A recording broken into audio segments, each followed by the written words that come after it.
Babu Owino, this moment, has two options. Yes. They will only listen. Okay, I'm listening. Yes. I'm listening. He has two options. Okay. In the next few days, after the burial of Raila, the state will approach Babu Owino.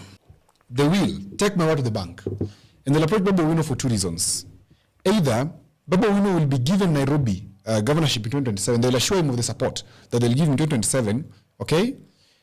And he has to support the state. Or they will disappear Sakaja some way. So we just fizzle out. It just fizzle out. Politically. Thank you. Politically, he'll just fizzle out. And two, he'll be offered a CS position in this reshuffle that is coming. There's a reshuffle that is coming. Take it to the bank, it is coming. It's not far away. Babu Owino will be offered a place on the table to sit in the cabinet. Why? Ruto's biggest headache between now and 2027 is to make sure that there's no chaos in the street. Because any little chaos in the street, any little chaos, any. Do you? Oh my God! That is the chaos. Any little chaos in the street again is taking Ruto straight home. And the only other person who is controlling the streets for now is Babu Owino. And Babu Owino must be put on the table. And if Babu Owino refuses to take the seat on the table within the next 2 to 3 months, this is a lot. That's the chaos. It's a lot. This is the Raila effect. And these are juniors coming to power. We can just finish without this. Yeah, it's okay. It's okay. We are good. Yeah. So, Babu Owino will be for this CS position. And most probably, the CS position will be for education.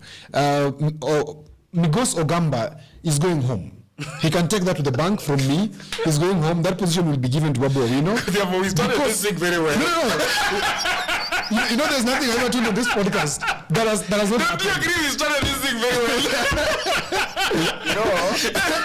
Just a minute before you come in. Let me tell you, Jagero. Let me tell you.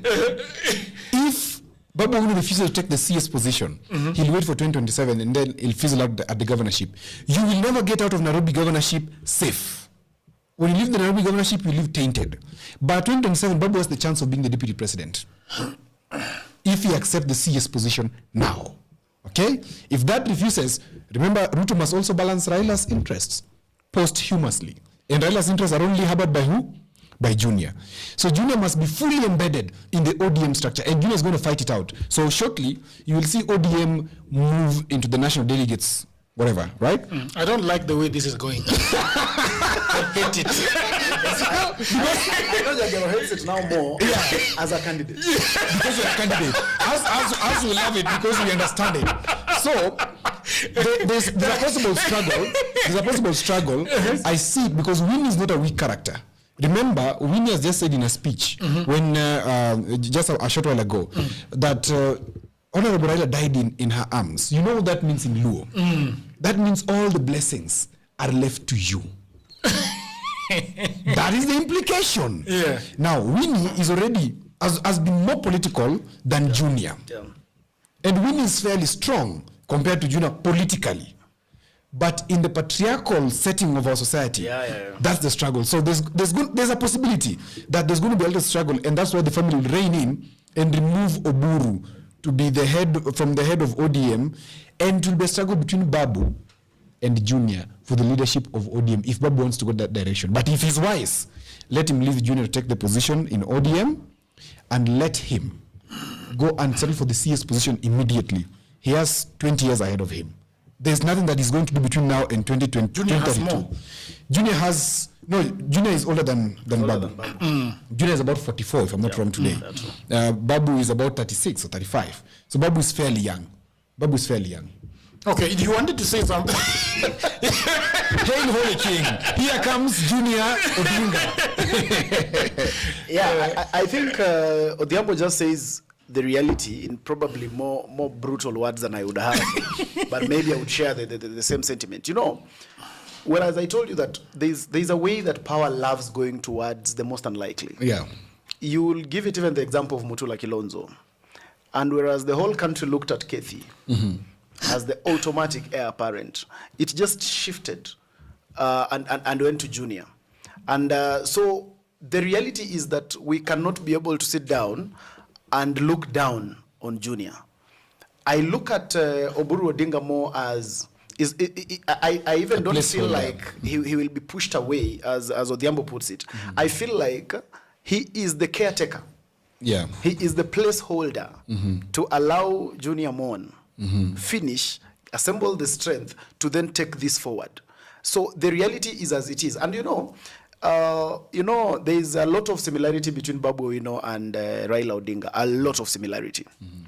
And one thing that has brought Raila this far, one thing that made Raila who he was, and he survived a lot of the political machination, and he kept reinventing himself, is because Raila knew very well how to balance the politics of energy and the politics of strategy. Raila knew at what point he needed the energy and at what point he needed the strategy. Now, Babu has come thus far on the basis of energy. Yep. Now, finally, now there is this moment when now Babu needs to now start moving strategically. And that is now what Odhiambo is now speaking to. That now the movement going forward is not going to be based entirely on the energy. Yeah, because give it to him, if it goes about the energy and who can marshal numbers and who can be able to cause disruption here and there, he actually, I don't think anyone in ODM can do it better than Babu. But then he needs to now start thinking strategically. That going forward, there's a reason why Raila always pushed us to the streets and at some point retreated and joined governments so that he can be able to breathe and then move us to the next phase. And that way, he has survived over 20 years. Every time we go to an election and everyone says, now this is the last one that Raila can be able to be relevant.